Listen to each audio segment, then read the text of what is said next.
In this video, I will show you how to get the Waterworks token in Monopoly Go.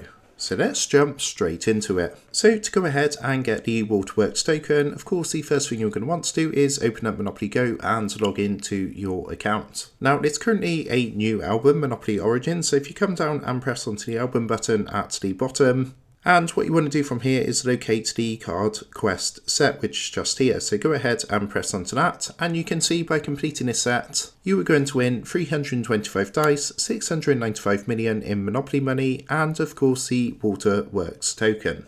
So at the time of recording, it's currently 83 days and 7 hours in order to complete your sets. So you've got a lot of time to complete your album and obtain the token.